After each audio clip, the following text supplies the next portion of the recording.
Hola, muy buen día. El día de hoy vamos a ver el tema de volumetría por precipitación.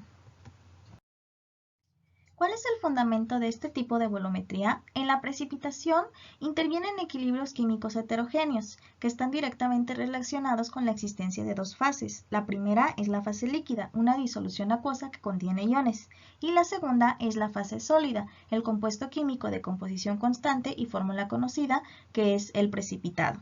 Las reacciones de precipitación se utilizan con tres fines en el laboratorio. El primero es la separación química, aprovechando la diferencia de solubilidad entre los compuestos sólidos para poder separar mezclas de compuestos.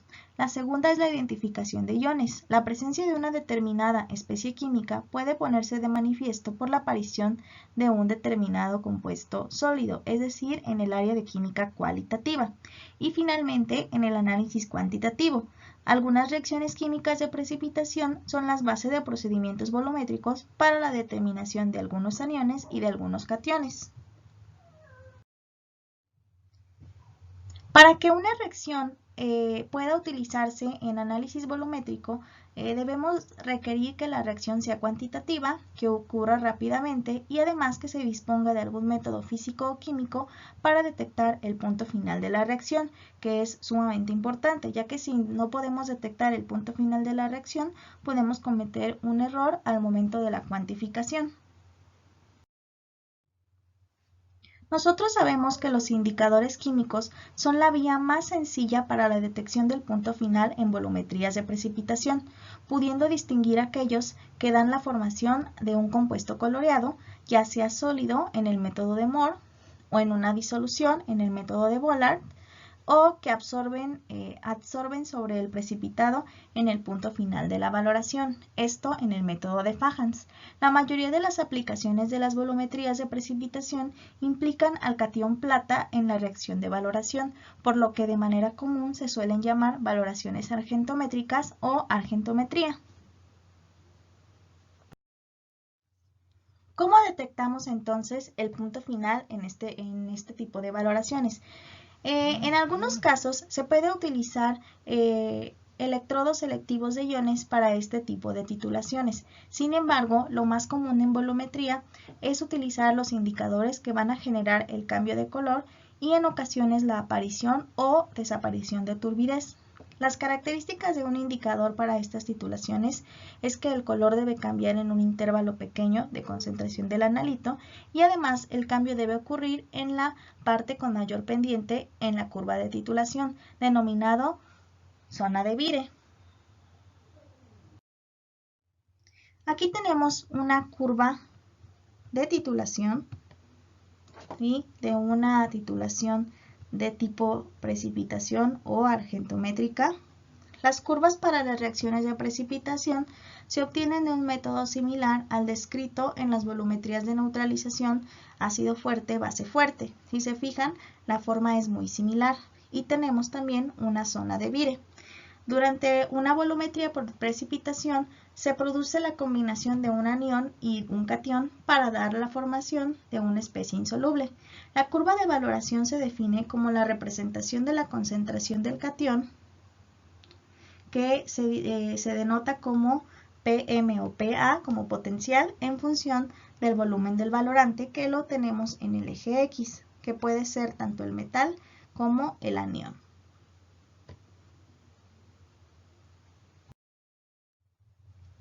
El primer método que vamos a ver de argentometría o de volumetría por precipitación es el método de Moore.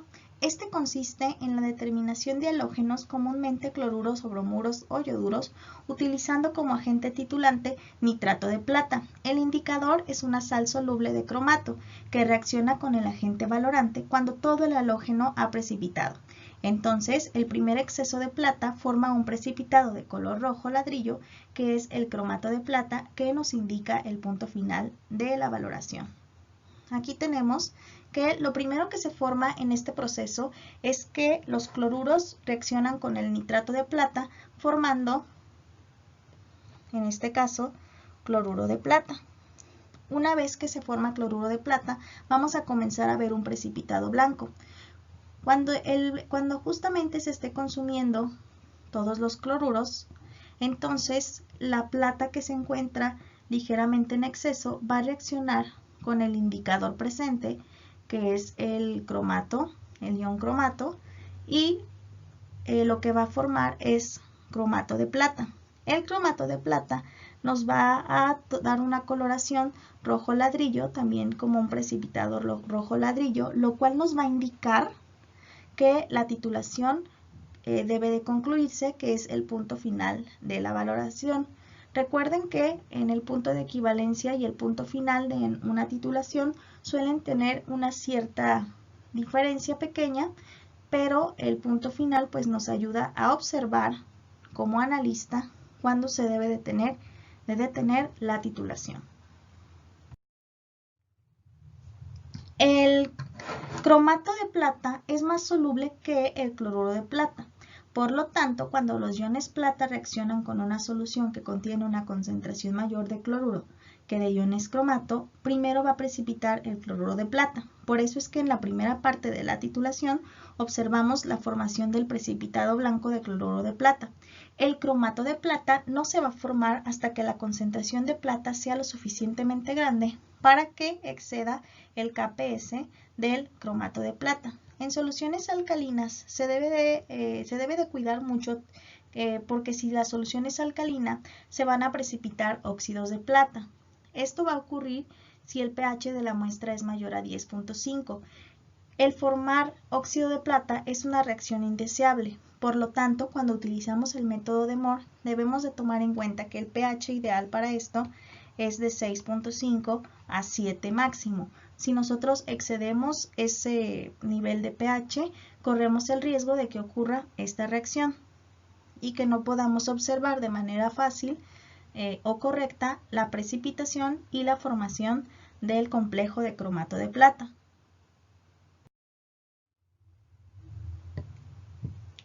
¿Qué consideraciones debemos tomar cuando analizamos muestras por medio del método de Moore? Bueno, como mencioné, utilizamos cromato de plata y la concentración del cromato en la solución no debe exceder el 0.01 molar, siendo la ideal 0.005 molar. Si nosotros utilizamos concentraciones mayores a estas que estoy mencionando, se va a impedir ver con claridad el vire del indicador, por lo cual es sumamente importante no sobrepasar esas concentraciones. También es importante mencionar que se suele valorar un blanco debido a la posible presencia del halógeno en el agua destilada, por lo que se recomienda el uso de agua bidestilada. Cuando hacemos un blanco, debemos de contemplar el volumen de gastado de la muestra más el volumen del blanco. Se utiliza nitrato de plata como titulante en las reacciones por precipitación y sabemos que se puede utilizar para la cuantificación de cloruros, yoduros, bromuros y cianuros. Aquí tenemos las reacciones que suelen ocurrir y las constantes de producto de solubilidad de cada una de ellas, ya que como mencionamos, este tipo de titulaciones tienen que ver directamente justamente con equilibrios de precipitación y con constantes de producto de solubilidad. Ahora tenemos el método de Vollard. Se basa en la precipitación del sulfocianuro de plata, utilizando como agente precipitante el sulfocianuro de potasio. Esto siempre en medio de ácido nítrico y como indicador el fierro en forma de sulfato amónico férrico o sulfato férrico amoniacal. Es necesario para prevenir la hidrólisis del fierro más 3. Tenemos dos titulaciones, la titulación directa y la titulación indirecta o retrotitulación. Cuando es una titulación directa el precipitado de sulfocianuro de plata absorbe iones plata sobre la superficie y esto hace que el punto final sea antes. Esta es una dificultad ya que pues puede hacer que el punto final sea antes y no sea correcto. Esta dificultad se soluciona con una fuerte agitación en el momento de la titulación. La constante de estabilidad del complejo de sulfocianuro de fierro no es muy elevada, pero es tan intensamente coloreado que con la mínima concentración de sulfocianuro de fierro, que es 6.4 por 10 a la menos 6, con esa concentración nosotros podemos percibir el cambio de coloración. Aquí tenemos la primera reacción de la plata con el sulfocianuro para formar un precipitado blanco de sulfocianuro de plata, y después el exceso de sulfocianuro, que ya no reaccionó con la plata, reacciona con el fierro más 3 en forma de sulfato de fierro amoniacal, y con eso se forma un precipitado rojo que es el sulfocianuro de fierro. En la titulación indirecta se agrega un exceso de iones plata que precipitan con el ion a determinar, ya sea cloruro o bromuro. El indicador también es una solución de sulfato de fierro amoniacal, pero en ácido nítrico 1 molar. Una ventaja de este método es que se debe trabajar en medio ácido para evitar la hidrólisis del hierro, que puede interferir en la percepción del punto final. En esta valoración, que también se le denomina por retorno, en la que se agrega a la muestra, que va a contener ya sea cloruro, bromuro, yoduro, sulfocianuro, cianuro, un exceso medido de solución valorada de nitrato de plata, ¿sí? Y alumbre férrico o sulfato ferroso amoniacal como indicador.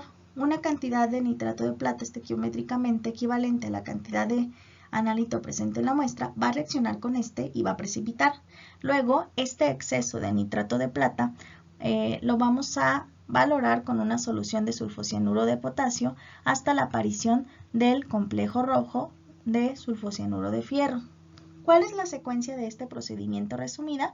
Bueno, tenemos el nitrato de plata agregado en exceso para reaccionar con los cloruros.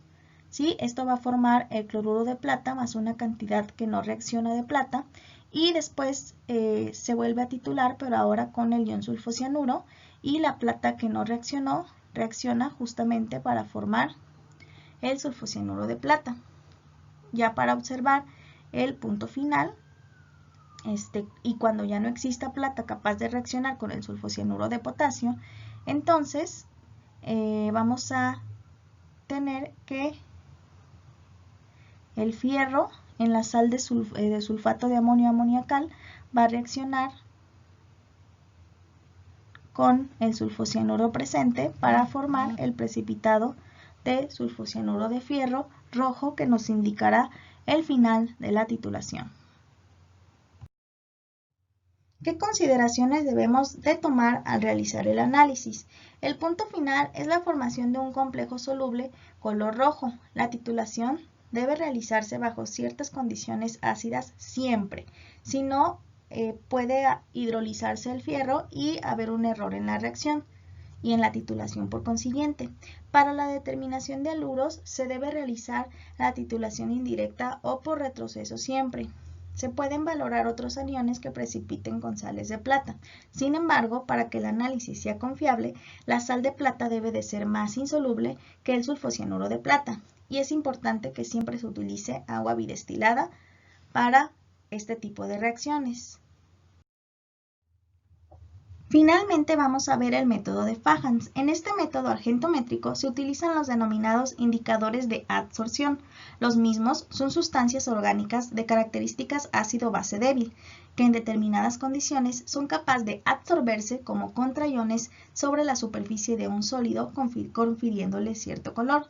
Es de fundamental importancia recalcar que el cambio de color no se produce en solución. Es un fenómeno que tiene lugar directamente sobre la superficie del sólido formado como producto de la reacción de titulación. Son por lo tanto indicadores de los iones adsorbidos y se utiliza para cuantificar comúnmente cloruros, bromuros y cianuros en algunas ocasiones. ¿Cuáles son los indicadores en el método de Fajans? La mayoría de los indicadores de adsorción son aniónicos, siendo atraídos por las partículas del precipitado que adquieren carga positiva justo después del punto de equivalencia, en las valoraciones con plata. Al absorberse el colorante sobre el precipitado, cambia el color de este último, señalando dicho cambio de color el punto final de la valoración. Con el objeto de detectar de forma clara dicho cambio de color, es deseable que el área superficial del sólido sea máxima para que una gran cantidad de colorante se absorba sobre él y por lo tanto tengamos un cambio de coloración fácil de detectar como analistas. ¿Cuáles son los indicadores más utilizados? El indicador por excelencia utilizado en este tipo de titulaciones es la fluoresceína. Sin embargo, no es el único. Como indicadores de absorción aniónicos podemos mencionar, además de la fluoresceína, la diclorofluoresceína, la eosina y la eritrocina. Como se mencionó en la diapositiva anterior, siempre de carácter orgánico y ácido débiles. Como ejemplos de indicadores catiónicos tenemos la rodamina 6G, la rodamina B y la fenosafranina. ¿Cómo funcionan o cómo es que se lleva a cabo este tipo de titulaciones? Cuando se añade la plata a una disolución de cloruros, existe un exceso de cloruros en la misma antes del punto de equivalencia. Algo de cloruros se absorbe selectivamente sobre el precipitado de cloruro de plata, cargándolo negativamente. Después del punto de equivalencia, hay un exceso de plata en la disolución. Al absorberse la plata sobre la superficie del cloruro de plata, se va a crear una carga positiva sobre el precipitado. El cambio brusco de carga negativa a positiva tiene lugar en el punto de equivalencia. La fluoresceína es un indicador de absorción típico súper útil en las valoraciones de aniones cloruros con catión plata. En disolución acuosa, la fluoresceína se disocia parcialmente en iones hidróneo y en iones fluoresceinato con carga negativa y de color verde-amarillo. Vamos a ver aquí una imagen donde observamos cómo es la coloración de la fluoresceína y tenemos cómo se realiza o se lleva a cabo esta titulación. Antes del punto de equivalencia, tenemos una disolución verdoso-amarillenta debido a la forma aniónica del indicador, donde tenemos los iones cloruro. ¿Sí? En el punto de equivalencia tengo el cloruro de plata y tras el punto de equivalencia con el exceso de iones plata, entonces se absorbe la fluoresceína obteniendo un cambio de color y indicándonos el punto final de la titulación. Con esto sería todo de los tres tipos de titulación argentométrica o de volumetría por precipitación y como actividad hay que realizar un cuadro comparativo de cada una de las técnicas. Incluye las reacciones que ocurren, los indicadores y los cambios de color en cada una de estas técnicas. Les agradezco mucho su atención y nos vemos en el siguiente video. Muchas gracias.